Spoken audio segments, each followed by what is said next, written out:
ओम नमो भगवते वासुदेवाय। ओम नमो भगवते वासुदेवाय। ओम नमो भगवते वासुदेवाय। ओम ओम नमो नमो भगवते भगवते वासुदेवाय। वासुदेवाय। ओम नमो भगवते वासुदेवाय। ओम ओम नमो नमो भगवते भगवते वासुदेवाय। वासुदेवाय। जय श्री राम. आपण जय श्री आपण रामायणाचं चर्चा करतोय रामायणावरती. वाल्मिकी ऋषींचं जे रामायण आहे त्यावर. तर आपण आता 8व्या सर्गामध्ये म्हणजे 8व्या अध्यायामध्ये आहोत. तर हे वर्णन कोण करतंय? वाल्मिकीजींनी लव आणि कुशला हे रामायण शिकवलं किंवा सांगितलं आणि त्यांनी मुखोद्गत केलं दोघा भावांनी. आणि अयोध्येमध्ये अ, फिरत असताना रामायण गात तेव्हा श्रीरामांनी त्यांना बघितलं आणि दोघा भावांना घरी बोलवलं. आणि आता श्रीराम, लक्ष्मण, भरत, शत्रुघ्न सर्वांच्या समोर हे दोघं भाऊ रामायण सांगत आहेत. तर त्यामध्ये आपण बघितले की अयोध्येचं वर्णन सांगून झालं, दशरथ महाराजांचं वर्णन सांगून झालं, अयोध्येमधल्या प्रजेचं वर्णन सांगून झालं आणि मागच्या वेळेस अ, दशरथ महाराजांच्या मंत्री लोकांचं वर्णन करून झालं. तर आता इथून पुढे ते सुरुवात करतील श्रीरामचंद्राच्या जन्माच्या संदर्भात झालेल्या घटनांबद्दल. तर मागच्या वेळेस तुम्ही ऐकलं असेल की नाही माहिती नाही. तर असं पहिल्या श्लोकामध्ये वाल्मिकीजी लिहितात, सूतार्थम तप्यमानस्य तस्य चैवं प्रभावस्य धर्मज्ञस्य महात्मनः सूतार्थम तप्यमानस्य नासीद वंशकरसुतः. की दशरथ महाराज सर्व धर्मांना जाणणारे एक महात्मा राजा होते, प्रभावशाली होते, वैभवशाली होते, परंतु मुलासाठी ते नेहमी चिंतित राहायचे. कारण त्यांना पुढे वंश चालवण्यासाठी कोणीतरी हवा होता. तर आता यावरती चर्चा करणारच आहोत. सूतार्थम तप्प मानस्य असा शब्द वापरला. तर हे जे दशरथ महाराज आहेत किंवा नंद महाराज, यशोदामाई किंवा अर्जुन, हे भगवंतांचे नित्य पार्षद आहेत. म्हणून त्यांनी केलेला शोक किंवा दुःख ते सामान्य नाही आहे हे लक्षात घेतलं पाहिजे. त्याद्वारे आपल्याला शिकवलं जातं. जसं की भागवतामध्ये भरत महाराज आहे की ते हरिणाच्या आसक्तीमुळे त्यांना परत एक हरिणाचा जन्म घ्यावा लागला. तर हे आपल्याला शिकवण्यासाठी केले भगवंतांनी. कारण भरत महाराज भावस्तरावर होते. भावस्तरावरून पतन होत नाही. आणि समजा त्यांचं पतन जर झालं असतं तर पुढच्या जन्मामध्ये त्यांची भक्ती अजून जास्त वाढली नसती. परंतु हरिणाच्या जन्मामध्ये सुद्धा त्यांची भक्ती वाढत होती. तर माझा सांगण्याचा उद्देश काय आहे की या महान भक्तांच्या चरित्राचा उपयोग आपल्याला अ, शिकवण्यासाठी केला जातो. म्हणून दशरथ महाराज आता इथे संताप म्हणण्यापेक्षा चिंतित आहेत. तर असा नाही विचार केला पाहिजे की आपण जसे चिंतित असतो मुलाबाळांसाठी तसेच दशरथ महाराजांचं असेल. तर बाह्य दृष्टिकोनातून दोन्ही गोष्टी सारख्याच दिसतात, परंतु अंतर्मन आणि त्या मागची भूमिका वेगळी असते. तर दशरथ महाराजांकडे सर्व काही होतं, फक्त एक गोष्ट नाही म्हणून त्यांना त्रास होता आणि ती गोष्ट म्हणजे मुलगा. तर आपण यावेळेस मागच्या वेळेस पण चर्चा केली होती की आपल्या आयुष्यामध्ये नेहमी असं काहीतरी असेल की त्यामुळे आपल्याला वाटेल की अरे ही गोष्ट माझ्याकडे नाही. जसं दशरथ महाराजांकडे सर्व आहे, इतकं समृद्ध राज्य आहे, इतकी चांगली प्रजा आहे, इतके चांगले मंत्री आहेत, सर्व वैभव आहे, सर्व काही आहे. एका सामान्य व्यक्तीला यापेक्षा जास्त काहीच पाहिजे नाही. परंतु तरी सुद्धा दशरथ महाराजांना चिंता किंवा त्रास होता. म्हणजे तुम्ही विचार करा, कधी कधी जेव्हा माणसांना त्रास असतो ना, की समजा एखाद्या व्यक्तीचा मुंबईच्या पॉश एरियामध्ये मोठा बंगला आहे आणि तो अरबोपती आहे. अरबोपती आहे म्हटल्यावर तर AC वगैरे सर्व असणारच रूममध्ये. पण तरी सुद्धा जेव्हा माणूस मनाने व्यथित असतो त्याला त्या सुखामध्ये पण झोप येत नाही. हा, तर आता सामान्य उद्योगपतीच्या तुलनेमध्ये दशरथ महाराजांचं वैभव तर अ, अगणित होतं. परंतु मी आपल्या उदाहरणातून पण सांगतोय की आपल्या जीवनामध्ये पण सर्व काही असतं, पण छोटीशी अशी काहीतरी गोष्ट आहे की त्यामुळे आपण बाकी गोष्टींचा व्यवस्थित काय म्हणता येईल वापर करू शकत नाही. असं नेहमी प्रत्येकाच्या आयुष्यामध्ये काही ना काही असतं. तर इथून एक हे समजलं पाहिजे की हे या जगाचं स्वरूप आहे. पूर्णपणे संतुष्ट, पूर्णपणे समाधानी कोणीच नाही. एवढं वैभव असून दशरथ महाराजांना चिंता होती, त्रास होता. तर आपलं त्यांच्यासमोर काय वैभव आहे? काहीच नाही. तर अ, जसं मी तुम्हाला बोलून AC असून सुद्धा माणसाला झोप येत नाही. आणि ज्यांच्याकडे AC नाही त्यांना काय वाटेल की अरे यांच्याकडे AC आहे, किती थंड वातावरण असेल, आता उन्हाळ्यामध्ये छान झोप येत असेल. पण असं नाही. बऱ्याच लोकांना त्या AC मध्ये पण झोप येत नाही. कारण जोपर्यंत मन शांत नाहीये तोपर्यंत बाह्य ऐश्वर्यातून सुखाची अनुभूती होत नाही.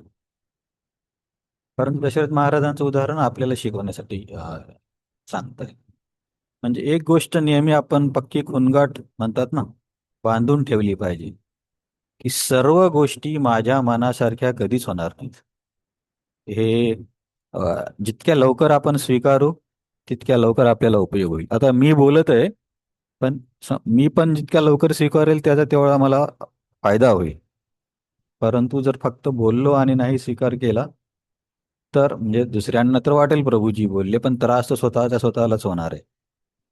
त्यामुळे हे स्वीकार करायचं की नेहमी सर्व काही व्यवस्थित कधीही या आयुष्यामध्ये होणार नाही. काही ना काहीतरी असेल की जे आपल्याला त्रास देत राहील किंवा टोचत राहील. परंतु आता हे सर्व आता कौटुंबिक जबाबदारी किंवा कुठल्याही याच्यामध्ये ह्या गोष्टी तर चालतच राहणार आहे. दररोज काही ना काही समस्या असते. पण या सर्वांमध्ये भक्तीला अ, मागे नाही पडू दिलं पाहिजे. बऱ्याच असा विचार केला जातो ना, जसं की इथे मी मनोरवरून औषध गोळ्या मागवतो. तिथले ते स्टोअरचे जे प्रभूजी आहेत खूप छान व्यक्ती आहे. आणि त्यांचे मनोरमध्ये 2 घर आहेत, पालघरमध्ये घर आहे, वसईमध्ये घर आहे. त्यांची पत्नी महानगरपालिकेमध्ये आहे. मुलगी रेडिओलॉजी करते MD. मुलगा वेटरनरी डॉक्टर होतोय. म्हणजे भरपूर संपत्ती आहे. आणि व्यक्ती पण सत्वगुणी आहे. पण त्यांना भक्ती करा म्हटलं की हो म्हणतात, फक्त आता माझ्या थोड्याशा जबाबदाऱ्या होऊ द्या. पण असं कधीच होणार नाही जबाबदाऱ्या पूर्ण झाल्या. आता त्यांना कदाचित वाटत असेल मुलीचं लग्न झाल्यावर माझी जबाबदारी पूर्ण होईल. मुलीचं लग्न झाल्यावरती मग अजून नवीन गोष्टी येत राहतात. नंतर मुलाचं लग्न, नंतर नातवांना बघायचं, तर हे गोष्टी नेहमी चालत राहणार आहेत.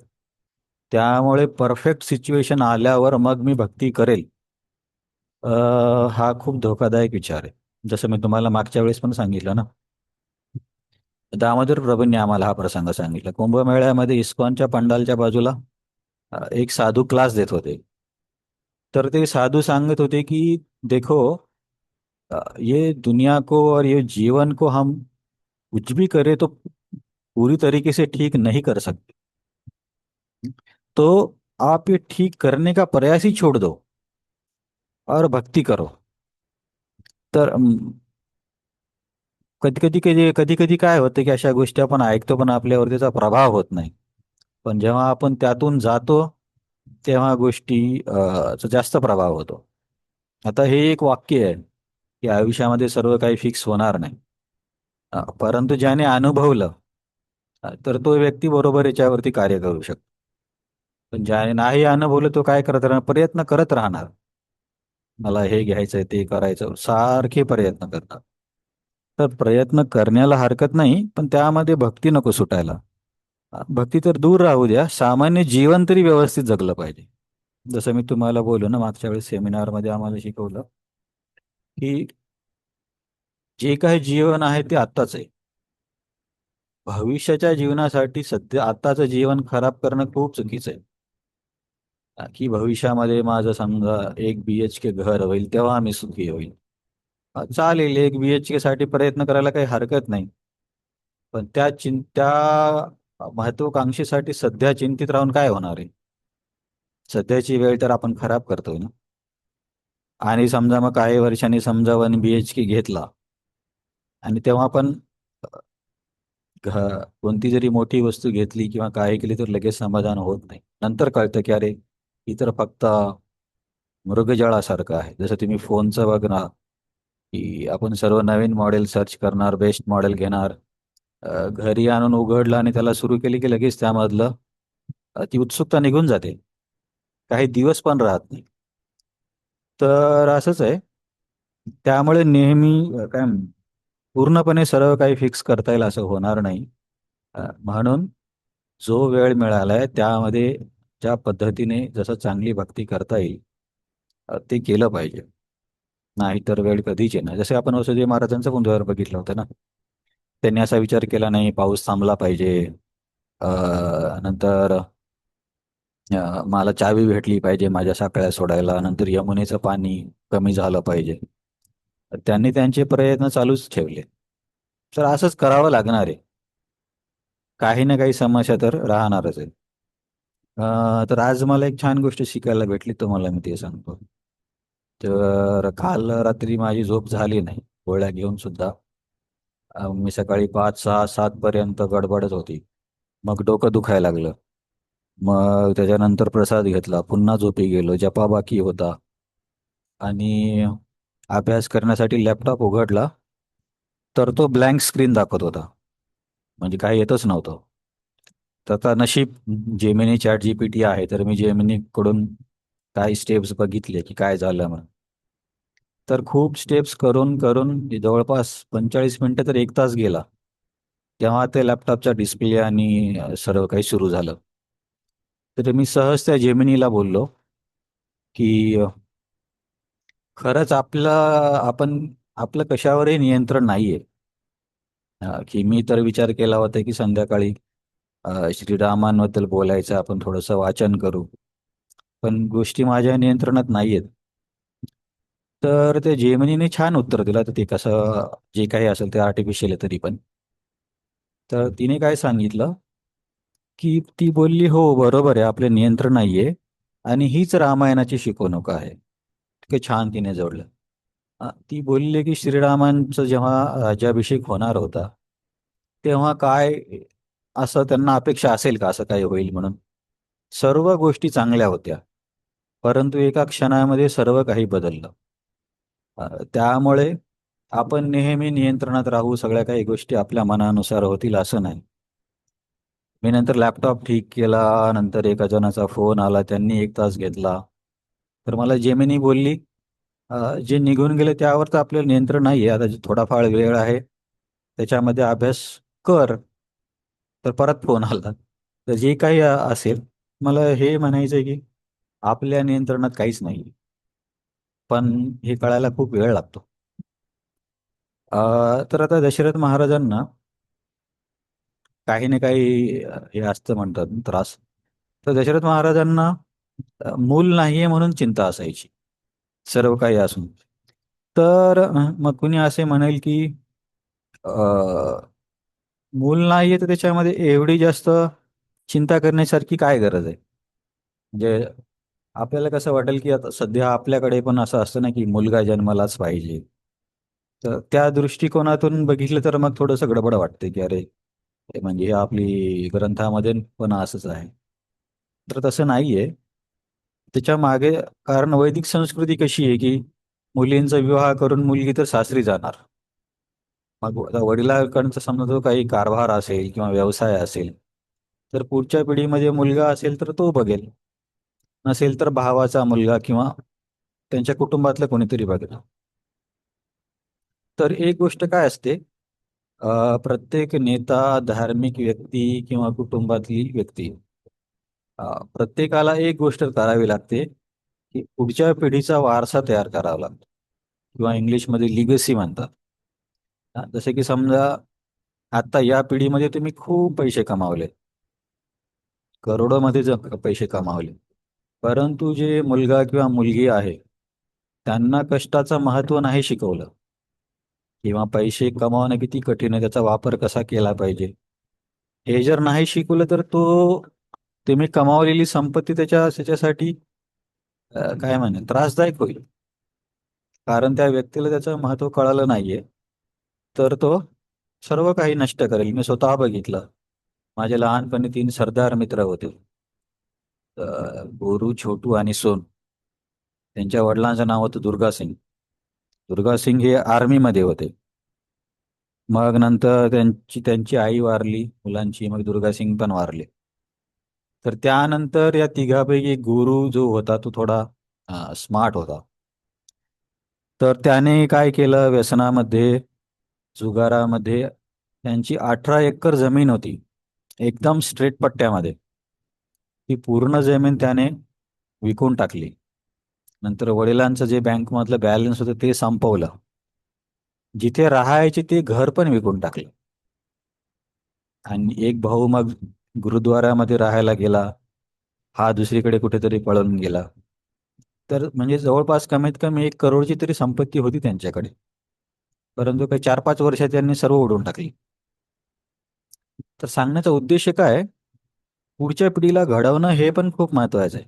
पैसे कमावणं तर ठीक आहे, पण त्यांना महत्व नाही कळालं तर मग अशी समस्या होत. असं प्रत्येक क्षेत्रात आहे. राजकीय क्षेत्रात पण. समजा राजकीय क्षेत्रामध्ये तर दशरथ महाराजांची तीच चिंता आहे, की आता सध्या ज्या पद्धतीने आपण इथे कार्य होत आहे, त्याच पद्धतीने कार्य करण्यासाठी योग्य व्यक्ती पुढे मिळाली पाहिजे. ही त्यांची मुख्य चिंता होती. की वारसा तयार करणं किंवा लिगसी तयार करणं. याला काय म्हणतात, की प्रत्येक लीडरने नवीन लीडर तयार केला पाहिजे. त्याच्या आता आपण प्रभुपादांचं उदाहरण बघू. प्रभुपादांनी किती छान केलं. प्रभुपादांनी एवढी जगभर इस्कॉन पसरवलं, इतकी जास्त भक्त झाले. परंतु त्यांनी काय केलं, की लिगसी तयार केली, जीबीसी तयार केली, आणि म्हणजे एकदम प्रामाणिक भक्त पण केले. तर जीबीसी तयार झाल्यामुळे काय झालं, की काही वाद नाही झाले. नाहीतर समजा नेमका प्रभुपादानंतर कोण लीड करणार हे जर ठरलं नसतं तर खूप खूप त्रास झाला असता. तर हे महत्वाचं आहे. प्रत्येक नेत्याला, पुढच्या नेत्याला किंवा प्रत्येक पिढीला पुढच्या पिढीसाठी हे केलंच पाहिजे. नाहीतर केवळ संपत्ती किंवा सत्ता काही उपयोगाची नाही. अ, त्याच्यामुळे हे पण म्हणतात, तुकाराम महाराज म्हणतात ना, जे जे आपणासी ठावे ते ते इतरासी सांगावे, शहाणे करून सोडावे सकळ जन. तर हे महत्वाचं आहे सगळ्यात. जसं की तुम्ही ते सावजीभाई ढोलक याचं उदाहरण ऐकलं असेल. अ, गुजरातचे खूप मोठे श्रीमंत ते हिऱ्यांचे व्यापारी आहेत. आणि त्यांनी दिवाळीला वगैरे ते त्यांच्या स्टाफला, म्हणजे बऱ्याच लोकांना कार, बऱ्याच लोकांना घर घेऊन देतात. म्हणजे खूप दानशूर व्यक्ती आणि खूप श्रीमंत आहे.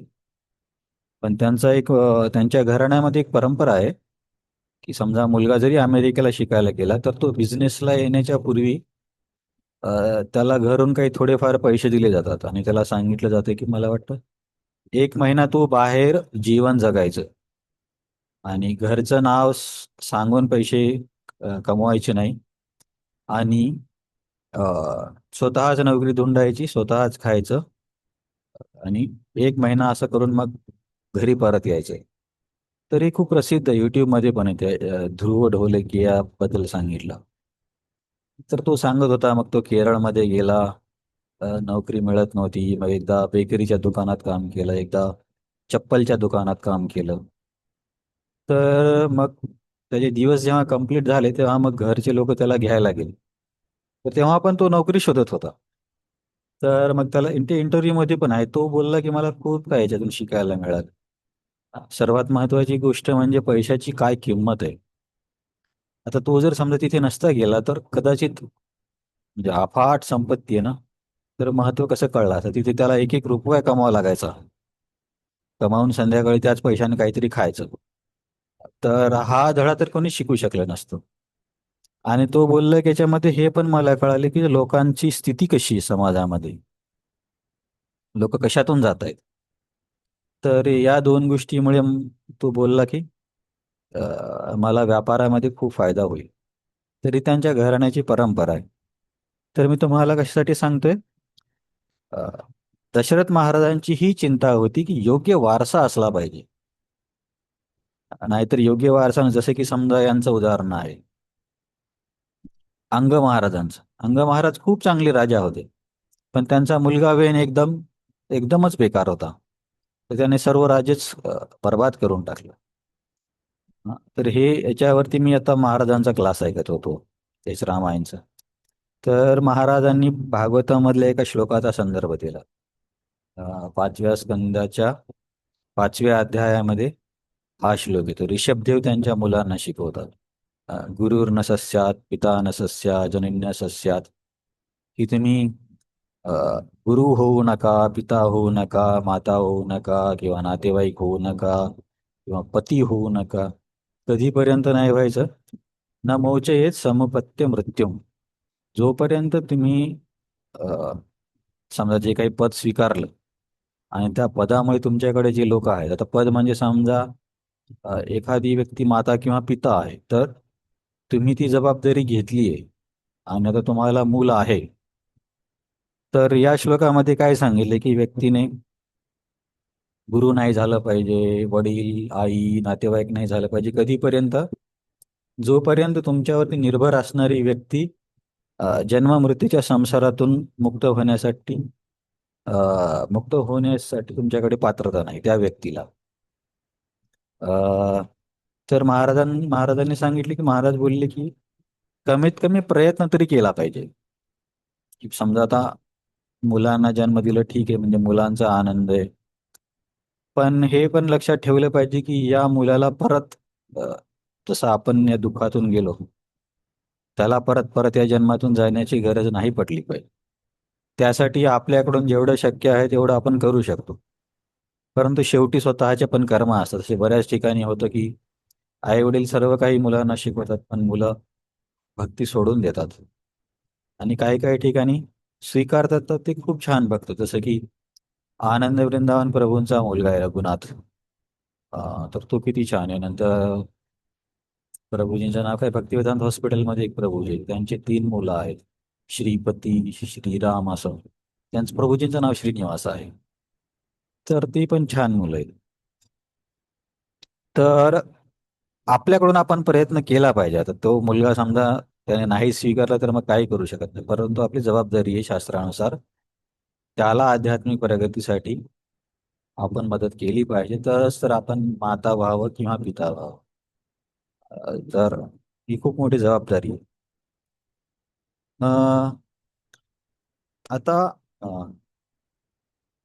भागवतामध्ये कुटुंब आहे, त्यांनी ही जबाबदारी किंवा हा वारसा खूप चांगला जपला. तर आपण बघितलं होतं ना, बऱ्याच वेळा चर्चा केली सगर महाराजांची. सगर महाराज, मग त्यांची काही मुलं होते. अ, घोडा चोरीला गेला म्हणून ते कपिल देवाच्या आश्रमात गेले आणि त्यांना बोलायला लागले. तर कपिल देवाने फक्त त्यांच्याकडे बघितलं तर हे 60,000 मुलांचं अ, जे राजकुमारांची राख झाली. आणि मग अ, कपिल देवांना विचारलं की आता हे म्हणजे यांचा कसा उद्धार होईल? तर ते बोलले की जेव्हा गंगेचं जळ यांच्याकडे येईल तेव्हा यांचा उद्धार होईल.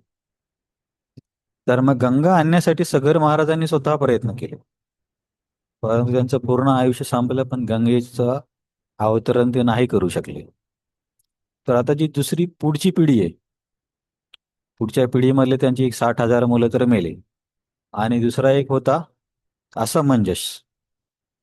हा, असमंजस नावाचा एक दुसरा मुलगा होता. तो पूर्वजन्मीचा योगी होता, पण त्याला घरी राहायचं नव्हतं म्हणून तो असं वागायचा की जेणेकरून त्याचा त्याग झाला पाहिजे. जसे की कुणाची मुलं पकडणार, नदीमध्ये त्यांना बुडवणार, खूप विचित्र कामं करायचा. आणि त्याला फक्त हेच वाट बघायची होती, कधी वडील मला घरातून काढतील. जेव्हा सगर महाराज बोलले की तू निघून जा, त्या क्षणी त्यांनी ज्या ज्या लोकांना जे जे त्रास झाले त्यांना सर्वांना पूर्ववत केलं आणि तो तोपर्यंत निघून गेला होता. तर मग या असमंजसचा मुलगा अंशुमान होता, तर तिसऱ्या पिढीमध्ये. अंशुमानने पण खूप प्रयत्न केले गंगेच्या अवतरणासाठी. तर त्यांच्या वेळेस पण गंगेचं अवतरण नाही झालं. त्यांचा मुलगा दिलीपने पण पूर्ण आयुष्यभर तपस्या केली, तरी गंगेचं अवतरण नाही झालं. मग दिलीप नंतर भगीरथ महाराज, त्यांनी तपस्या केली, गंगादेवीला प्रसन्न केलं, शिवजींना प्रसन्न केलं, गंगेला घेऊन आले आणि कपिल देवाच्या आश्रमापर्यंत गंगा घेऊन गेले. तर किती 5-6 पिढ्यांनी कसा वारसा जपला. तर एक खूप छान उदाहरण आहे वारशाचं. त्यामुळे ते दशरथ महाराज जी चिंता करतायत, ते यासाठी चिंता करतायत की जसं की समजा आता आध्यात्मिक गुरु आहे तर त्यांच्यासारखी पुढची पिढी पण तशी झाली पाहिजे, लीडर आहे तर पुढे येणारे लीडर पण तसे असले पाहिजे, असं प्रत्येकाचं कर्तव्य आहे. तसं दशरथ महाराजांना ही चिंता होती की हे असं चांगल्या पद्धतीने चाललं पाहिजे. मग ही चिंता दशरथ महाराजांना असताना दशरथ महाराजांनी एक योजना आपल्या मंत्र्यांना सांगितली की मला असं वाटतं की संततीसाठी मी अश्वमेध यज्ञ केला पाहिजे. तर सर्व मंत्री म्हटले, महाराज खूप चांगला विचार आहे, आपण करूया. मग त्यांनी असं ठरवलं, पण लगेच सुरुवात नाही केली यज्ञ करायला. तर सुमंत्र जे त्यांचे खास मंत्री होते, त्यांना वसिष्ठ ऋषी आणि सर्व इतर त्यांचे जे काही ब्राह्मण होते, जाबाली, वसिष्ठ, वामदेव, या सर्वांना घेऊन यायला सांगितलं. मग ते सर्व राजदरबारात आले आणि दशरथ महाराजांनी सर्वांना सांगितले की आम्ही विचार करून असा निर्णय घेतलाय, तुम्हाला जर योग्य वाटत असेल तर आपण हे समोर करूया. तर वसिष्ठ मुनी बोलले, हा चांगला विचार आहे, आपण सुरुवात करूया. आणि वशिष्ठ ऋषींनी सर्व काम करायला सुरुवात पण केली होती की यज्ञकुंड कुठे बनवायचा, कसं बनवायचं, काय काय वस्तू आणायच्या. तर मग हे होत असताना त्यांचा जो मंत्री होता सुमंत्र, तर सुमंत्रने दशरथ महाराजांना सांगितले की महाराज, माझ्या श्रवणामध्ये आहे फार पूर्वीची गोष्ट. तर इथे आपल्याला कळू शकतं बघा, श्रवणाचा कसा किती मोठा फायदा होऊ शकतो.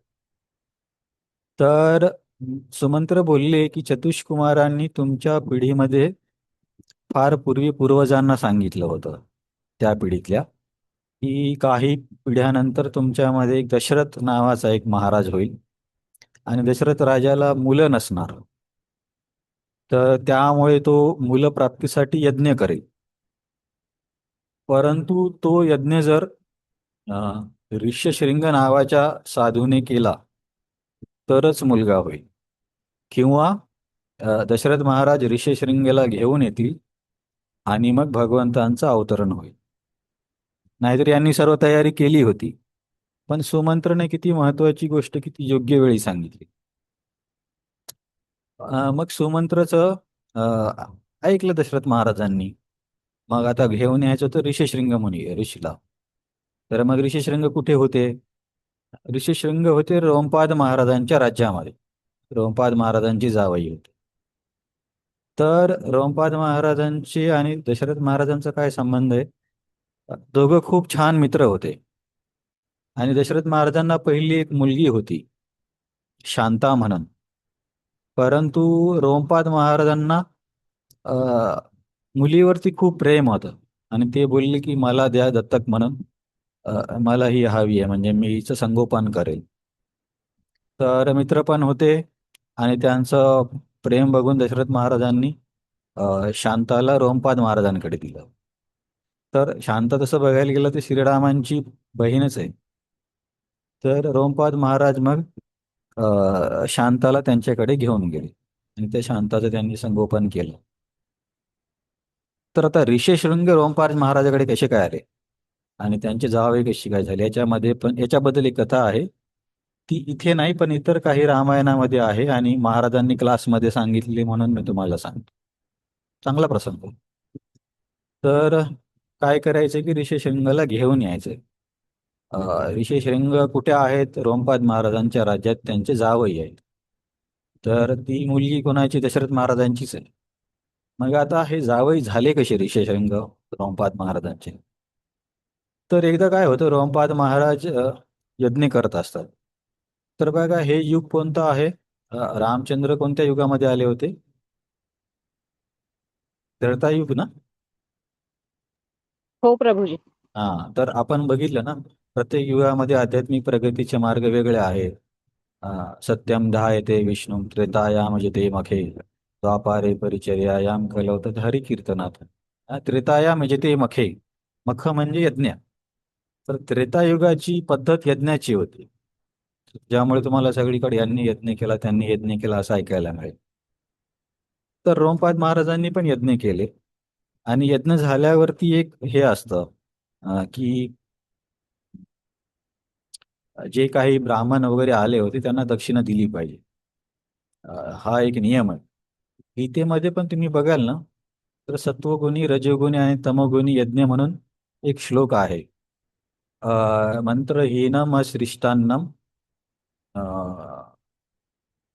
मंत्रहीनम असृष्टान्नम विधिहीनम असृष्टान्नम मंत्रहीनस्य अप्रद. एक मिनिट मी शोधतोच त्याला. तर तो श्लोक सांगतो की मी याच्यासाठी सांगतो की अ, हे जे आहे दक्षिणा देणं हे आवश्यक आहे. जसं की आता बघा हा कुठला आहे, 16व्या अध्यायाचं 23 नंबरचं. हम्म, एक मिनिट, जस्ट एक मिनिट.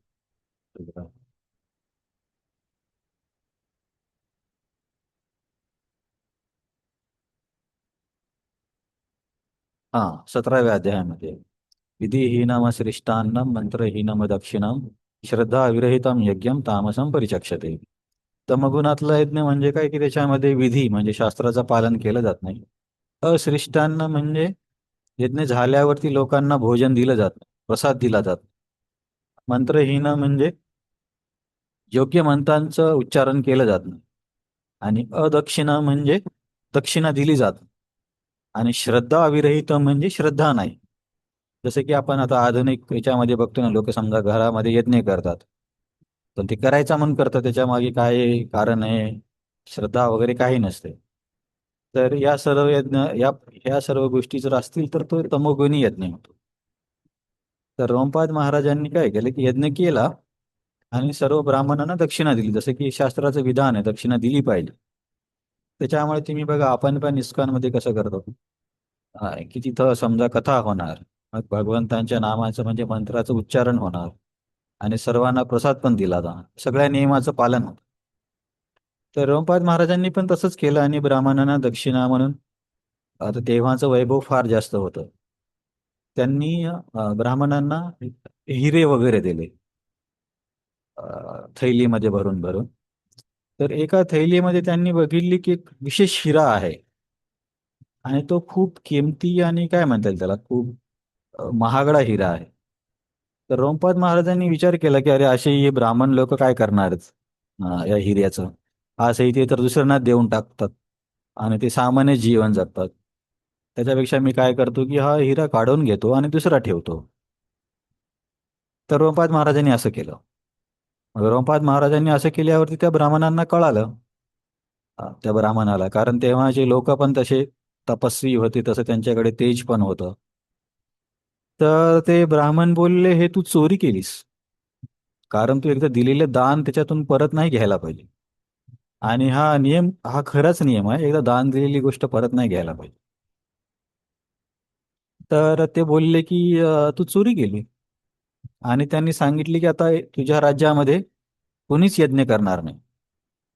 आणि सर्व ब्राह्मण समाज निघून गेला रोमपाद महाराजांच्या राज्यातून. आता त्यांचं राज्य होतं अंगदेश. आता सध्या अंगदेश कोणत्या भागाला म्हणतात माहित नाही, कदाचित बिहार किंवा ओडिसाकडे असेल. तर अंगदेशाचे राजा होते.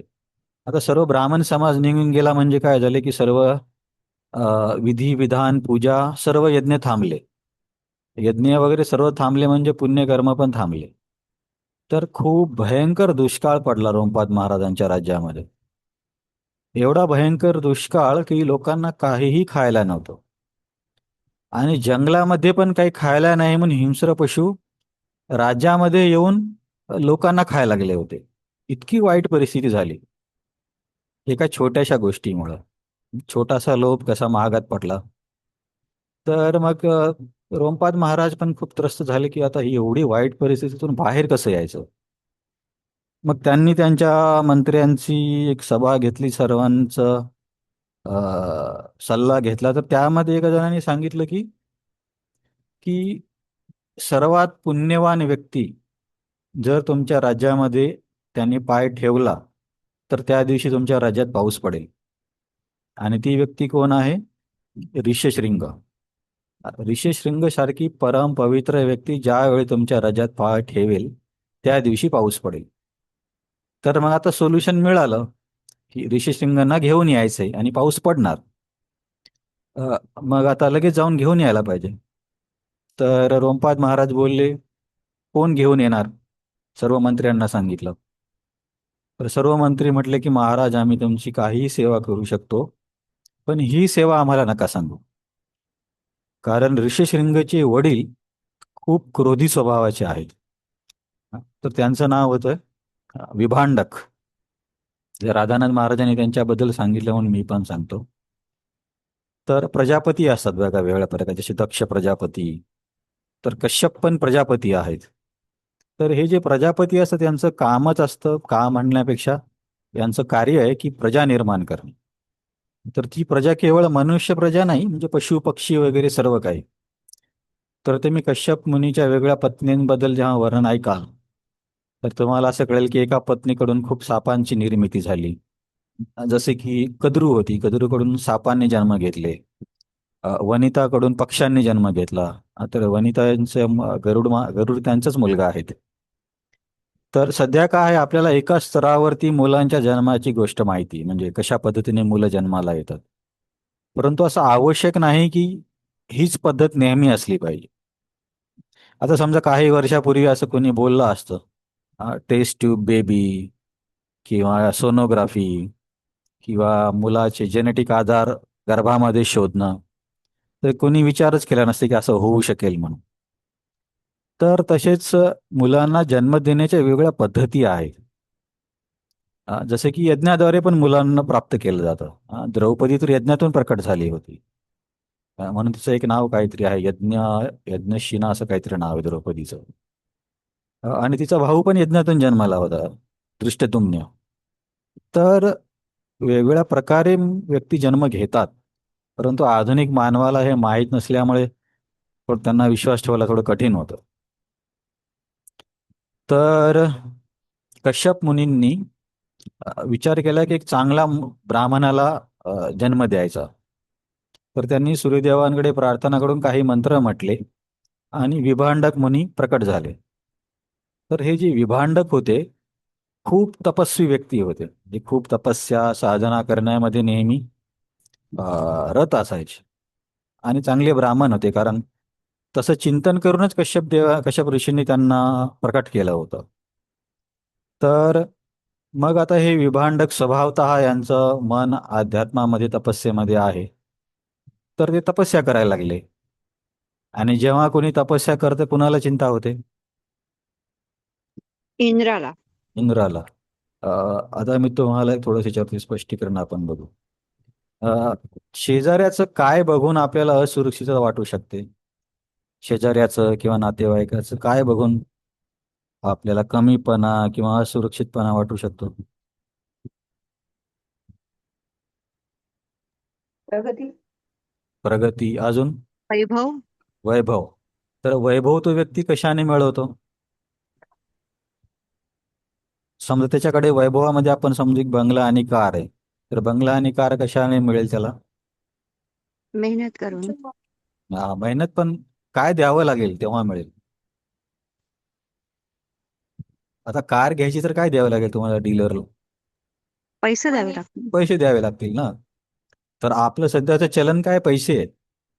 तेव्हा त्याच्यामुळे काय होतं की ज्या व्यक्तीकडे खूप पैसे आहेत, म्हणजे पैशाचं स्वरूप आता बंगला कार वगैरे, तर तेव्हा बऱ्याच लोकांना असुरक्षित वाटतं. आता हे समाजामध्ये तुम्हाला माहितीच आहे, असं होतच की दुसऱ्याची जास्त भौतिक प्रगती लोकांना म्हणजे थोडं काय म्हणतात, जलसी होते. अध्यात्मात प्रगतीबद्दल त्यांना काही वाटत नाही, पण भौतिक प्रगतीबद्दल. तर जसे आपल्याकडे पैसे हे चलन आहे, तसं स्वर्गामध्ये पुण्य किंवा तप हे चलन आहे. म्हणून समजा इथे एखाद्या व्यक्तीने खूप पैसे कमावले की दुसऱ्या व्यक्तीला जलसी होते, असुरक्षितपणा वाटतो. तसंच इंद्राचं काय आहे, की त्यांनी पद ते पुण्याने मिळवलंय.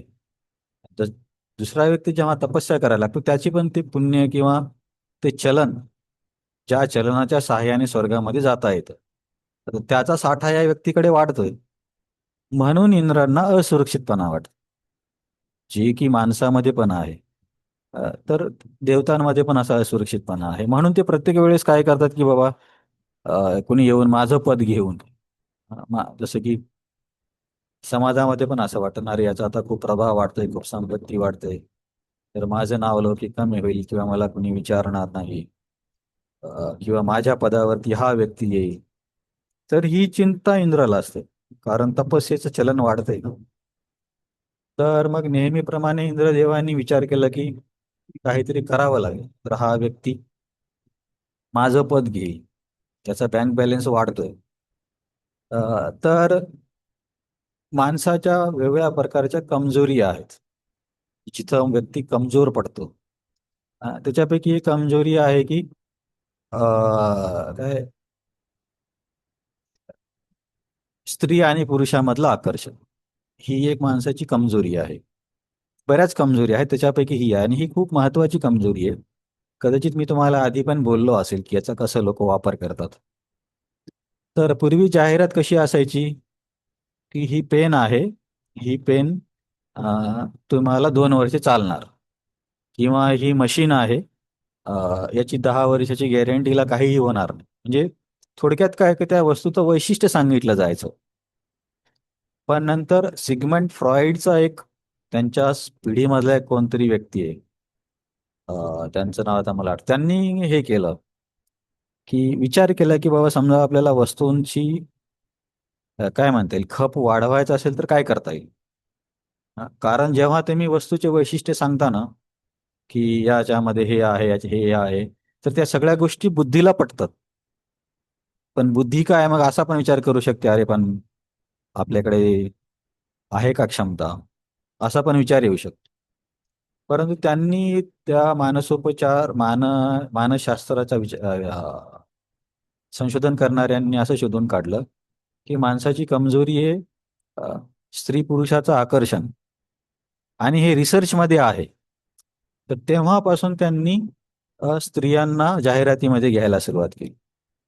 आता तुम्ही एकदम महागड्या कारचं जेव्हा मॉडेल लॉन्च होतं तेव्हा तुम्ही बघा, अ, म्हणजे कार पण मॉडेल आहे आणि मुली पण मॉडेल तिथे असतात, एकदम एकदम सुंदर. तर एका दृष्टिकोनातून त्यांची तिथे काहीच गरज नाहीये. त्या काय एकदम फास्ट ड्रायव्हर नाहीयेत, किंवा त्याच्यामध्ये त्यांनी काही इंजिनिअरिंग केलेली नाहीये, त्यांना काही फीचर पण माहिती नाही. ते फक्त काय त्याच्यावरचं ते कर्टन काढणार. पण तरी सुद्धा त्यांना का तिथे ठेवलं जातं, कारण माणसाची कमजोरी आहे हे आकर्षण. हा, तर तुम्ही सगळीकडे बघा, आता पेनची जाहिरात किंवा शेविंग किटची जाहिरात, जिथे स्त्रियांचा काहीच संबंध नाहीये त्या ठिकाणी पण त्यांना घेतलं जातं. किंवा समजा आता हे आहे, काय म्हणतात त्याला, परफ्यूम, तिच्यामध्ये असं चित्र रंगवतात की तो व्यक्ती तशीच कल्पना करायला लागतो, माझ्यासोबत पण असं होईल. तर ही खूप मोठी विकनेस आहे माणसाची, तेव्हा आपण नेहमीच्याच काळासाठी आहे.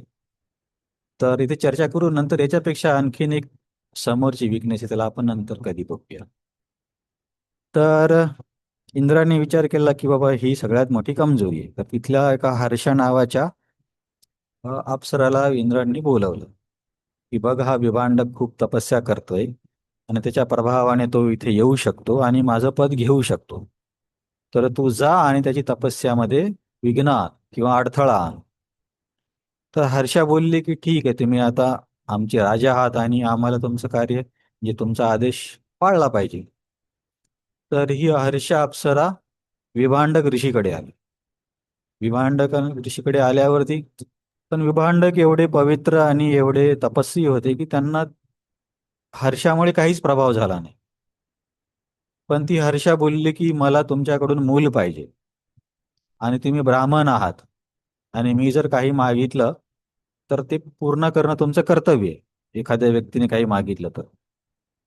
तर विभांडक मुनींना पारिवारिक जीवनामध्ये किंवा काय म्हणता येईल, स्त्री पुरुष आकर्षणामध्ये काहीही रुची नव्हती. पण ते बोलले की ठीक आहे, तुझी इच्छा आहे. तर त्यांनी आपली थोडीशी शक्ती तिला दिली, हर्षाला. तर पण हर्षाला पण गर्भधारण करायचं नव्हतं. तिचं काम तर झालं होतं आता, कारण त्यांची थोडीशी शक्ती ऱ्हास झाली. मग ती विचार करत होती का या शक्तीचं मी काय करू. आता तिने ती शक्ती एका हरिणीच्या गर्भामध्ये ठेवली, हर्षाने. आणि हर्षा निघून गेली इंद्रदेवाकडे, कारण तिचं काम झालं. हं. मग काही दिवसांनी त्या हरिणीने एका मुलाला जन्म दिला. आता तो हरिणीच्या गर्भातून आला, मग तिचे काही वैशिष्ट्य आहेत. तर हरिणासारखे त्यांना शिंग होते. दोन होते का किती होते मला माहित नाही, पण शिंग होते. आणि आता विभांडक मुनींचा मुलगा आहे, म्हणजे मनुष्य पण आहे. आणि तो मनुष्याचा म्हणून जन्माला. तर तो शरीर मानवाचं, आणि त्याला डोक्यावरती हरिणाचे शिंग होते. म्हणून त्यांचं नाव झालं ऋषीशृंग. ऋषी श्रिंग. श्रिंग म्हणजे शिंग. आणि ते ऋषी होते. तर अशा पद्धतीने ऋषशृंगाचा जन्म झाला. आता ही खूप मोठी स्टोरी आहे. आता ती कशी यज्ञ करायला येतील तिकडे मी जाणार आहे, पण मी महाराजांनी सांगितले म्हणून तुम्हाला सांगतोय. तर ऋषशृंगाचा हरिणाने जन्म दिला, आणि हरिण तर त्याला पाळू शकणार नाही. मग तो मुलगा यांना विभांडकना घ्यावा लागला, कारण शेवटी त्यांची जबाबदारी झाली, ती तर सोडून गेली ना, कुणाला तरी जबाबदारी घ्यावी लागेल. तर मग विभांडकांनी त्या मुलाला घेतलं आणि त्यांच्या भावाकडे गेले. आणि दोघा भावांमध्ये खूप चांगला संबंध होता, खूप मैत्री होती. परंतु त्यांच्या वहिनीला विभांडक आवडत नव्हता. तर काय कारण होतं न आवडण्याचं? कारण त्यांनी बघितले की हा विभांडक खूपच जास्त तपस्वी व्यक्ती आहे, आणि हा त्यागी स्वभावाचा आहे. याच्यामध्ये त्याग, संन्यास नाही, म्हणजे रिनान्सिएशन खूप जास्त आहे, आसक्ती नाही. आणि हा जर आपल्याकडे राहायला लागला तर माझ्या पतीवरती पण असाच प्रभाव होईल, आणि ते पण जर विरक्त झाले तर मग माझ्या संसाराचं कसं होईल. तर असं बऱ्याच माताजींना वाटतं की मी बऱ्याच घरी असं बघितले, समजा प्रभूजी सत्संगाला जायला लागले आणि त्या माताजींना जर इंटरेस्ट नसेल, तर त्यांना पहिली ही चिंता असते की बाबा ह्या व्यक्ती यांना विरक्ती आली आणि गेले तर माझं काय होईल. म्हणून बऱ्याच ठिकाणी माताजी लोक अपोज करतात. तर मी गोष्टीवर गोष्टी सांगतो तरी ठीक आहे, तुम्हाला सांग. जे मध्ये गौरांग प्रभूंनी प्रचार केलेले एक डॉक्टर होते, 1994 मध्ये प्रचार केलेले. तर त्यांच्या जीवनातल्या खूप म्हणजे विस्मयकारी गोष्टी आहेत. तर ते ते कधी नंतर सांगू. तर त्यांनी मग नंतर डर्मॅटॉलॉजी घेतली, त्वचारोग तज्ज्ञ, त्याच्यामध्ये गोल्ड मेडल मिळवलं. आणि मग खूप छान भक्त होते प्रभूजी. आणि मग लग्न केलं. आणि आता अक्षरशः प्रभूजी करोडो रुपये कमावत आहेत. त्यांचं स्पेशलायझेशन काय आहे की ज्यांच्या डोक्यावरती केस वगैरे नसतात ना, तर ते केसांचं प्रत्यारोपण करणं, याच्यामध्ये स्पेशलायझेशन.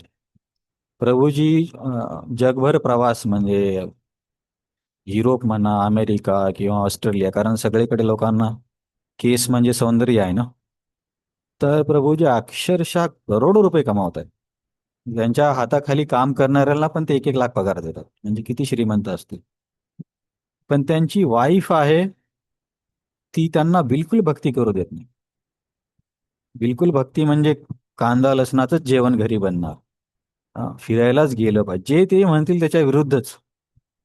आणि ती पूर्णपणे अशी भौतिकवादी माताजी आहे. तर मी एकदा त्यांच्याकडे काही उपचारासाठी गेलो होतो, ते मला बोलले की तू काय ठरवलंय. मी म्हटलं सध्या माझा विचार आहे आश्रमात जाण्याचा. तर ते बोलले बाबा आश्रमात जा, मुली फार पिळून काढतात. तर सर्व लोक सारखेच असतात असं नाही, पण जसं विभांडक ऋषीच्या वहिनीची असुरक्षितता होती, तसंच बऱ्याचशा माताजींना असं वाटतं की बाबा हा पण व्यक्ती विरक्त झाला तर कसं होईल. तर आता ते प्रभूजी खूप परेशान आहेत, एवढे चांगले भक्त असून. मग विभांडकांना कळलं की हिला मी नकोय घरी. मग विभांडक तिथून निघून गेले त्या छोट्याशा मुलाला घेऊन. आता त्या व्यक्तीच्या मनावरती एवढा प्रभाव पडला की स्त्रिया समस्या निर्माण करतात. आता हे त्यांच्या मनात पक्क झालं, कारण पहिली समस्या तर हर्षाने केली, त्यांची साधना बिघडवली. आता दुसरी समस्या ही वहिनी करतीये, आता समजा घरी राहिले असते, वहिनीने त्या मुलाला सांभाळलं असतं, तर म्हणजे एकत्र राहता आलं असतं ना, तर ती काही त्यांना राहू द्यायला तयार नाही. पण असं म्हणतात ना, दूध का जला, छास भी फूक फूक के पिता है. एकदा माणसाला एखाद्या गोष्टीमध्ये नकारात्मक अनुभव आला की मग पूर्ण बघण्याचा दृष्टिकोनच बदलून जातो. आपण त्या गोष्टीला नेहमी नकारात्मकच बघतो. तर मग यांच्या मनामध्ये तर स्त्रियाबद्दल असे नकारात्मक विचार तयार झाले की अरे ह्या खूप समस्या करतात. तर महाराज क्लासमध्ये बोलले ऍक्च्युली स्त्रियांसोबत राहणं पण समस्या आहे आणि पुरुषांसोबत राहणं पण समस्या आहे. सगळ्यांसोबतच समस्या आहे. तर विभांडक तिथून मग निघून गेले आणि त्यांनी स्वतःच्या आश्रमामध्ये मुलांना त्यांच्या मुलाला वाढवायला सुरुवात केली. तर त्यांच्या मनावरती इतका जास्त प्रभाव झाला की त्यांनी अशी व्यवस्था केली की त्यांच्या आश्रमामध्ये कोणतीही स्त्री येऊ नाही शकली पाहिजे. आणि फक्त म्हणजे मानवातली स्त्री नाही, म्हणजे आपल्या मनुष्य स्त्रिया नाही, तर इतर प्रजातीमधल्या पण, जसे की समजा हरिण आहे, स्त्री हरिण किंवा हत्तीन किंवा स्त्री वाघ, जे काही म्हणतात ते स्त्रियामध्ये, तर त्यांच्या प्रभावाने म्हणजे अक्षरशः महाराज बोलले की हे शास्त्रामध्ये दिलंय. त्यांनी इतकी टोकाची भूमिका घेतली की स्त्रिया, मानवी स्त्रिया तर दूरच, पण प्राण्यांमध्ये पण स्त्रिया त्या आश्रमात येऊ शकायच्या नाही, इतके ते कठोर होते. तर महाराज बोलले की हे सगळ्यात जास्त कडक ब्रह्मचारी आश्रम होतं. तर अशा वातावरणामध्ये त्यांनी ऋषशृंगला वाढवलं. पूर्ण काय त्यांनी काळजी घेतली की याला स्त्री बघायला पण मिळायला नाही पाहिजे. मानवी नाही तर कोणत्याच जातीचे नाही, म्हणजे याला स्त्री म्हणजे काय तेच कळलं नाही पाहिजे. कशामुळं? कारण त्यांना तसा अनुभव आला. बऱ्याचदा मग आई वडील पण काय करतात की आपले जे अनुभव आहे त्याच्यानुसार मुलांवरती काही गोष्टी लादतात. माझ्यासोबत हे झालं म्हणजे याला हे करूच देणार नाही. पण टोकाची भूमिका घेणं थोडं कधी कधी रिस्की असतं, कधी कधी नाही, बऱ्याचदा. तर मग हा ऋषशृंग लहानाचा मोठा झाला आणि वडिलांकडून सर्व काही शास्त्र वगैरे शिकला. आणि त्यांनी त्याला एवढं डिपेंडंट केलं की सर्व काही वडिलांना विचारूनच करणार. कुठे जाऊ, काय करू, कुठे जाऊ, तर आश्रमातच राहायचा. तर आता आपल्याला इथं पूर्व स्टोरीकडे यायचं की दशरथ महाराजांना सुमंत्राने सांगितले की ऋषशृंग यज्ञ करतील तेव्हा तुम्हाला संतती मिळेल. ऋषशृंग रोमपाद महाराजांची जावई. तर जावई कशी झाले त्याच्याबद्दल चर्चा करताना आपण विभांडकांनी ऋषशृंगला कसा जन्म दिला ते बघितलं. तर आता रोमपाद महाराजांकडे चर्चा. तर उपाय सुचला की ऋषशृंग आले पाहिजे, मग आपल्या राज्यामध्ये पाऊस होईल. तर एकही मंत्री तयार नाही झाला, कारण सगळ्यांना विभांडक ऋषी माहिती होती कसे आहेत म्हणून. तर विभांडक ऋषींसोबत थोडी पण गडबड केली तर ते खूप मोठा श्राप देऊ शकतात, म्हणजे मृत्यू तर देऊ शकतात पण पूर्ण पिढीला पण बर्बाद करू शकतात. आता ते हर्षा आणि त्या उदाहरणावरून सगळीकडे नाव पसरलं असेल त्यांचं की बाबा विभांडक मुनी खूप कडक आहेत. तर मंत्री बोलले महाराज आम्ही काहीही करू पण हे नका सांगू आम्हाला, आमच्याने शक्य नाही. तर मग राज्यामध्ये हे झालं की बाबा कोण आता हे कार्य करेल. तर अंगदेश मधल्या ज्या वेश्या आहेत त्यांनी जबाबदारी स्वीकारली की त्या बोलल्या ठीक आहे महाराज आम्ही ही जबाबदारी स्वीकारतो आणि आम्हाला याच्यामध्ये काही नुकसान झालं तरी काही हरकत नाही. तर मी तिथे विचार करत होतो की जे मंत्री करू शकले नाही, महाराज स्वतः करू शकले नाही किंवा इतर प्रतिष्ठित व्यक्ती करू शकली नाही, ते काम समाजातल्या ज्या लोकांना सर्वात कमी समजलं जातं ते करतायत आणि त्यांनी केलं, पुढे आपण बघणारच आहोत. तर यावरून एक गोष्ट कळते की असं कोणताच व्यक्ती नाही की तो भक्तीमध्ये निरुपयोगी आहे. प्रत्येक काही ना काही व्यक्ती करू शकतो भक्ती. तर गौरांग प्रभू पण ही स्टोरी सांगतात की युरोपमधल्या एका मंदिरामध्ये एक असा वेडसर मुलगा येऊन बसायचा. तो काही असा म्हणजे काही इंटरेस्टेड आहे असं काही वाटायचं नाही. तर त्याच्याकडे सगळे दुर्लक्ष करायचे. पण त्याने काय असं इतरांना बोलून बोलून भरपूर लोक जमा केले मंदिरामध्ये. आणि मग तेव्हा सगळ्यांना वाटले आपण याला ज्याला वेड समजायचो त्याच्याकडे लक्ष नाही द्यायचं त्याने एवढा प्रचार केला. तर हे बऱ्याच क्लासमध्ये सांगितलं जातं की कोणताही व्यक्ती भक्तीमध्ये कितीही प्रगती करू शकतो आणि कुणीच निरुपयोगी नाहीये. तर हे आपल्याला कसा आधार देऊ शकतं, की समजा आता मी आजारी आहे, मी हे नाही करत, मी ते नाही करत, मन काय निगेटिव्हिटीकडे जातं. पण याच्यावरती फोकस केलं पाहिजे, बाबा मी काय करू शकतो सध्या. म्हणजे आपण त्या साईडने विचार केला पाहिजे. आणि जेव्हा आपण लीडर असतो आणि आपल्याला समजा अशी सगळीकडे असे लोक असतातच, की ज्यांना काही जास्त कौशल्य नाहीये किंवा जबाबदारी पार पाडता येत नाही. पण तेव्हा लीडर लोकांची परीक्षा काय असते, की चिडचिड नाही झालं पाहिजे, अरे हे आता काहीच कामाचं नाही, सगळं टेन्शन त्याच्यावरती काढणार. पण नेत्याचं कौशल्य हे आहे की तुम्ही त्या व्यक्तीकडून कसं कार्य करून घेणार. तर ही नेत्याची जबाबदारी. जसं इथे मी वासुदेव प्रभूंना बघतो. तर आश्रमामध्ये खूप व्हरायटीचे लोक आहेत. काही लोकांना कंटिन्युअस काम पाहिजे, काही लोकांना कंटिन्युअस शास्त्र अध्ययन पाहिजे, काही लोकांना त्यांच्या फील्ड, असे खूप वेगळ्या प्रकारचे हे भक्त आहेत. परंतु वासुदेव प्रभू सर्वांना सांभाळून सेवा करतात. तर हे खूप रेअर कौशल्य आहे. तर या प्रसंगावरून शिकता येते की बाबा कोणीच निरुपयोगी नाही. त्यामुळे आपण दुसऱ्याला भक्तीमध्ये निरुपयोगी नाही समजलं पाहिजे. समजा कधी कधी असं होतं की लोक काम करत नाहीत, त्याने काही गडबड केली तर आपल्याला सांभाळावं लागेल, ते बरोबर आहे. पण कुणाला असं निरुपयोगी नाही समजलं पाहिजे. ठीक, काहीतरी करेल, कमीत कमी जपा तरी करेल. जसं की भक्ती सिद्धांत सरस्वती ठाकूरांच्या वेळेस एक ब्रह्मचारी जॉईन झाले, तर ते फक्त जप करायचे, काहीच सेवा करायची नाही.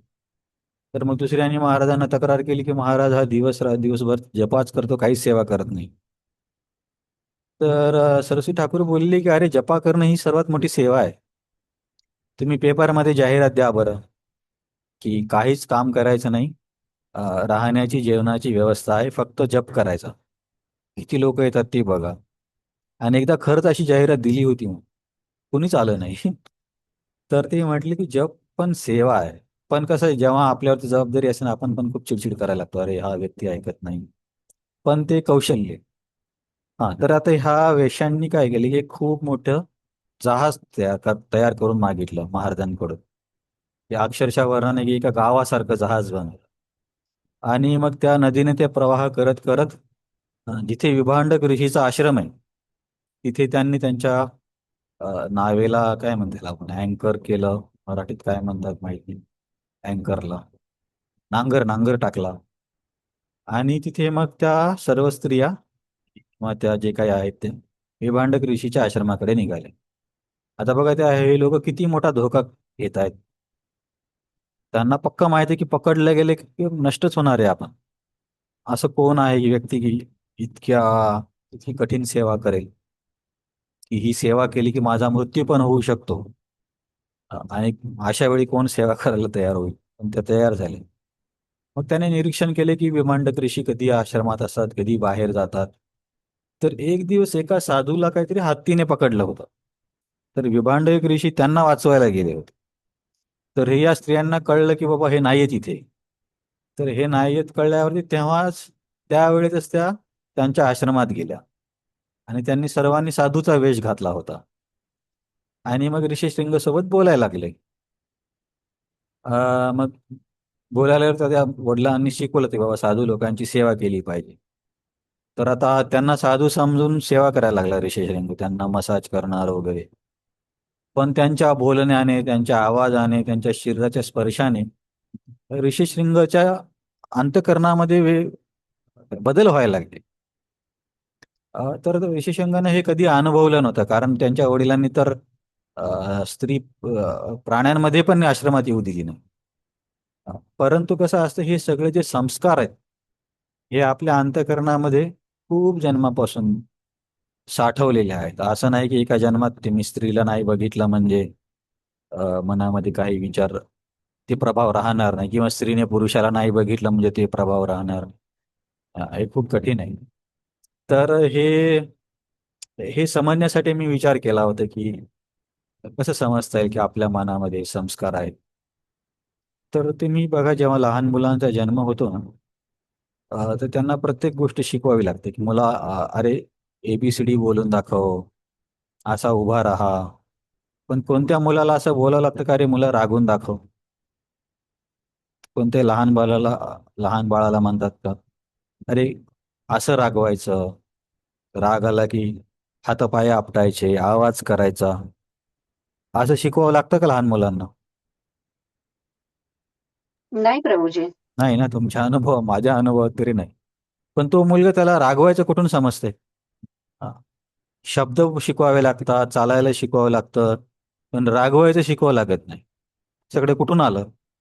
तर हे पूर्व मागच्या जन्मीचे संस्कार हा, असतात हे ना. संस्कार आहेत. तर हे एक उदाहरण आहे, संस्कार कसे परिणाम करतात. तर तो बरोबर रागवतो. तर तसेच हे सर्व संस्कार अंतःकरणात आहेत. तर जरी ऋष्यशृंगाला त्यांनी असं दूर ठेवलं, तरी ते संस्कार आहे, त्याचा प्रभाव तर होणारच आहे.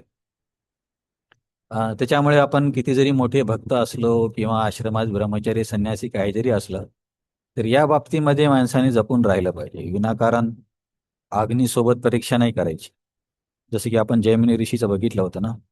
व्यासदेव म्हणत होते की बाबा, स्त्रियांसोबत एकटं नाही राहायला पाहिजे. व्यक्ती किती जरी विद्वान असला तर चूक होऊ शकते. जैमिनी ऋषींनी विश्वास नाही ठेवला.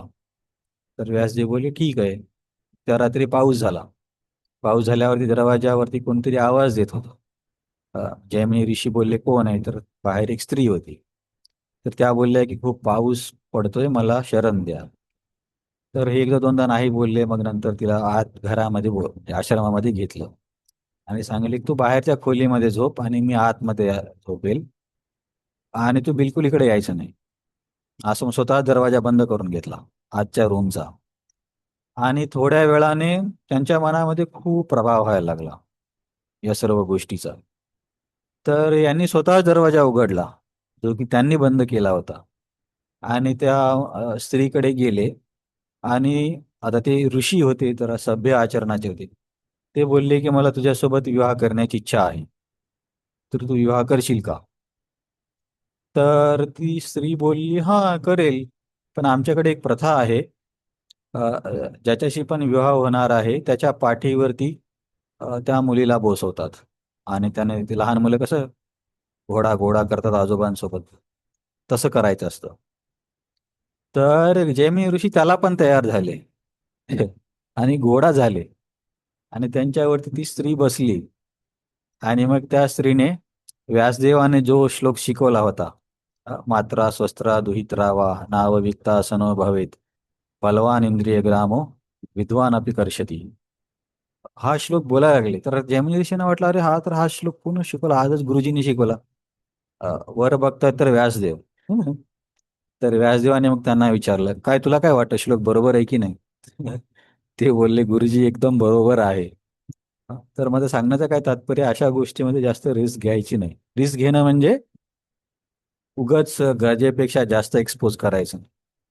की समजा एकांतामध्ये मिळणं किंवा खूपच पर्सनल बोलणं, असे खूप उदाहरणं आहेत. तुम्हाला पण माहित असेल की लोकांनी आश्रम चेंज केले किंवा यांचा विवाह त्याच्यासोबत झाला.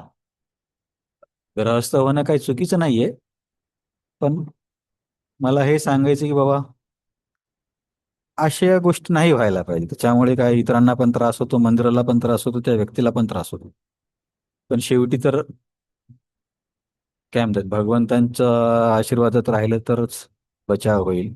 पण आपल्याकडून आपण प्रयत्न केले पाहिजे.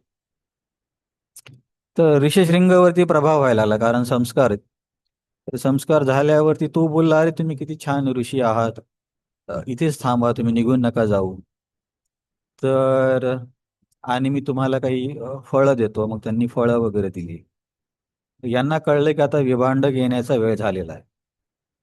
तर ह्या सर्व लवकर लवकर निघायला लागल्या आणि बोलल्या की आता आम्ही जातो, नंतर भेटू. आणि आमच्याकडे पण छान आश्रम आहे, तिथे पण छान छान पदार्थ आहेत, फळं वगैरे आहेत, तर तुम्ही कधी या. तर नंतर दुसऱ्या दिवशी किंवा काही दिवसांनी हे ऋषीशृंग त्यांच्या आश्रमात गेले. तर त्यांचा आश्रम म्हणजे काय, खूप मोठं जहाज होतं. त्याच्यामध्ये सर्व कुटी वगैरे सर्व काही त्यांनी बनवलं होतं. तर तिथे ऋषीशृंग गेले आणि त्यांनी त्यांना मिठाई वगैरे असे मिष्टान्न दिले, जे की त्यांनी आयुष्यामध्ये कधी अनुभवलेच नव्हते.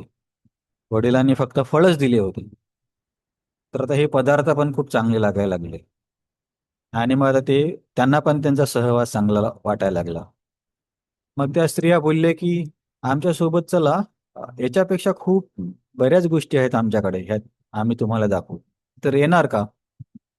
तर हे ऋषिशृंग एकदम प्रभावित झाले, तर म्हणजे इनोसंट तर होते पण प्रभावित झाले. तर ते बोले ठीक आहे, येतो मी. तर मग या स्त्रियांनी ते जहाज त्या नदीवरून रोमपाद महाराज म्हणजे अंगदेशमध्ये घेऊन आल्या. आता इथे एक समजण्याची खूप महत्वाची गोष्ट आहे, की असं नाही की या गोष्टीमुळे ऋषशृंग अपवित्र झाले. ते बिलकुल अपवित्र नाही झाले. आता हे कशावरून समजायचं? ज्या क्षणी त्यांनी त्या जहाजातून जमिनीवरती पाऊल ठेवलं, त्या क्षणी अंगदेशामध्ये खूप पाऊस झाला. याचा अर्थ काय होतो, की ऋषशृंग पूर्ण पवित्र होते. तर या प्रसंगावरून असा विचार नाही केला पाहिजे की अरे ऋषशृंग साधे होते, तसं नाहीये. तर मग पाऊस पडला, आता एक समस्या तर मिटली. मग विरोमपाद महाराजांनी विचार केला की याचे वडील तर खूप क्रोधी स्वभावाचे आहेत. त्यांना कळलं तर पाऊस तर दूर, पूर्ण राज्य जळून जाईल. तर काय केलं पाहिजे? तर मग यांनी काय केलं, रोमपाद महाराजांनी, की त्यांना सांगितलं आणि त्यांना असे बोलले की तुमचा आणि तुमच्या वडिलांचा आमच्या राज्यावरती क्रोध होणार नाही असा आशीर्वाद द्या. तर ऋषशृंगने दिला. आणि मग तिच्यासाठी काय केलं पाहिजे म्हणून रोमपाद महाराजांनी शांताचं ऋषशृंगसोबत विवाह करून दिला. आता विवाह झाल्यावरती कसे काय विभांडक काही करणार, कारण त्यांचा मुलगा पण तिथेच आहे ना. आणि राधा गोविंद महाराज सांगत होते की पूर्ण शहरामध्ये सगळीकडे पोस्टर लावले. आपल्याकडे असतं ना शुभविवाह किंवा हे वेड्स म्हणून लिहितात मध्ये, तर असं लिहिलं. आणि विभांडक ऋषी आले आणि त्यांनी बघितलं, अरे याचा तर विवाह झालेला आहे. मग त्यांनी पण क्रोध सोडून दिला. तर असे ऋषशृंग रोमपाद महाराजांच्या राज्यामध्ये. आणि या ऋषशृंग मुनींनी जर यज्ञ केला तर भगवंतांचं अवतरण होईल, असं चतुष्कुमारांनी दशरथ महाराजांच्या फार पूर्वीच्या पिढीमध्ये सांगितलं होतं. हे सुमंत्रने दशरथ महाराजांना सांगितलं. तर दशरथ महाराज लगेच अंगदेशामध्ये आले ऋषशृंगला घेण्यासाठी. तर अंगदेशामध्ये आल्यावरती दोघांची तर फार मैत्री होतीच. तर त्यामुळे मग दशरथ महाराजांनी रोमपाद महाराजांना विनंती केली की असं असं आहे आणि ऋषशृंग यज्ञ करतील तरच हा यज्ञ यशस्वी होणार आहे. तर तुम्ही शांता आणि ऋषशृंग दोघांनाही आमच्याकडे काही दिवसासाठी पाठवा. तर ऋषशृंगांनी पण एक अट दिली होती रोमपाद महाराजांनी, की मी म्हणजे शांताला मुलगा होईल, मुलं मुलं होईल तोपर्यंतच मी थांबेल, परत मी संन्यास स्वीकारेल. तर फक्त 1 वर्षासाठी काहीतरी ते थांबणार होते. त्या 1 वर्षामध्ये श्रीरामांचा पण अवतरण, म्हणजे किती गोष्टी जुळवायच्या होत्या. तर मग रोमपाद महाराजांकडे हे गेले दशरथ महाराज आणि त्यांचे मुख्य मंत्री वगैरे गेले. ऋषशृंग आणि शांताला घेऊन आले. आणि आता याच्या पुढे यज्ञाची तयारी कशी होते, ऋषशृंग कसा यज्ञ करतात आणि भगवंतांचं अवतरण, हे आपण पुढच्या वेळेस बघू. तर ही थोडी मी तुम्हाला बॅक स्टोरी सांगितली, कारण आज मी महाराजांच्या क्लासमध्ये आहे. कुणाचा काही प्रश्न आहे? ठीक आहे, तुम्ही काही बोलत नाहात म्हणजे प्रश्न नाही, आपण थांबूया. हरे कृष्ण कृष्ण कृष्ण हरे हरे, हरे राम राम राम हरे हरे. हरे हरे. हरे कृष्ण प्रभूजी, हरे दंडवत कृष्ण दंडवत.